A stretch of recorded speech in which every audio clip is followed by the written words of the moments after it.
Pulichintala project దిశగా కృష్ణమ్మ పరుగులు తీస్తోంది. నాగార్జున సాగర్లో నీటి మట్టం గరిష్ట స్థాయికి చేరుకోవడంతో సోమవారం మధ్యాహ్నం 12 గంటల నుంచి ఒక్కో గేటు ఎత్తుతూ రాత్రి 9:30 సమయంలో మొత్తం 20 గేట్లను 5 అడుగుల మేర ఎత్తి 1,20,064 క్యూసెక్కులను నీటిని దిగువకు విడుదల చేస్తున్నారు. సాగర్ ప్రధాన కేంద్రంలో విద్యుత్ ఉత్పత్తి చేస్తున్నారు. మొత్తం 1,48,971 క్యూసెక్కులను దిగువకు వదులుతున్నారు. సాగర్ నుంచి దిగువకు విడుదల చేసే నీటి పరిమాణం గంట గంటకు పెంచుతుండటంతో పులిచింతల్లోకి చేరుతున్న వరద క్రమంగా పెరుగుతోంది. దీంతో కృష్ణా డెల్టా అవసరాల కోసం 4 గేట్లు ఎత్తి 26,083 క్యూసెక్కులను ప్రకాశం బ్యారేజీకి తరలిస్తున్నారు. ప్రస్తుతం పులిచింతలలో 6.72 టీఎంసీల నీటి నిల్వ ఉంది. పులిచింతల ప్రాజెక్టు పూర్తిస్థాయి నీటి నిల్వ సామర్థ్యం 45.77 టీఎంసీలు.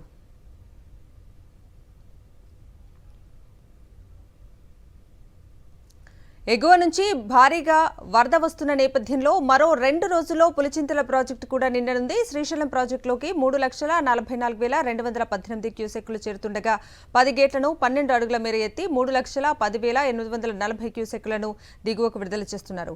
ఎడమ విద్యుత్ కేంద్రం నుంచి 26,481, కుడి విద్యుత్ కేంద్రం నుంచి 37,857 క్యూసెక్కులను దిగువకు వదిలేస్తున్నారు. ఎగువన కర్ణాటకలో ఆల్మట్టి, నారాయణపూర్ డ్యాముల్లోకి వరద ప్రవాహం కొంతమేర తగ్గింది. ఆ డ్యాంలలో ఖాళీ ప్రదేశాలను నింపుతూ దిగువకు 1,89,700 క్యూసెక్కుల నీటిని విడుదల చేస్తున్నారు. మహారాష్ట్రలో భీమాపై నిర్మించిన ఉజ్జయిని ప్రాజెక్టు నిండిపోవడంతో గేట్లు ఎత్తి 1,27,705 క్యూసెక్కులను దిగువకు విడుదల చేస్తున్నారు. ఇక తుంగభద్రలో వరద ప్రవాహం కొంత తగ్గింది. తుంగభద్ర డ్యాంలోకి 82,000 క్యూసెక్కులు చేరుతుండగా ఖాళీ ప్రదేశాన్ని నింపుతూ దిగువకు 50,000 క్యూసెక్కులను విడుదల చేస్తున్నారు. ఈ నేపథ్యంలో శ్రీశైలం ప్రాజెక్టులోకి ఇవాళ కూడా ఇదే రీతిలో వరద కొనసాగనుంది. నాగార్జున సాగర్ ప్రాజెక్టు నిండటం చాలా సంతోషంగా ఉందన్నారు నల్గొండ జిల్లా కలెక్టర్ నారాయణ రెడ్డి. ఎడమ కాలువ పరిధిలో ఉన్న రైతులు ఆందోళన చెందాల్సిన అవసరం లేదని, క్రమంగా కాలువకు నీటి విడుదల పెంచుతామన్నారు. ముందుగా చెరువులు నింపుతామని, ఆ తర్వాత సాగు కోసం నీటిని అందిస్తామన్నారు. మన ప్రాంతంలో కొంత వర్షం తక్కువన్నప్పటికీ కూడా భగవంతుడి దయ వల్ల ఎగువ ప్రాంతంలో వర్షాలు పడడం వల్ల ఈరోజు నాగార్జున సాగర్ ప్రాజెక్టు ఎఫ్ఆర్ఎల్కి రాబోతోంది.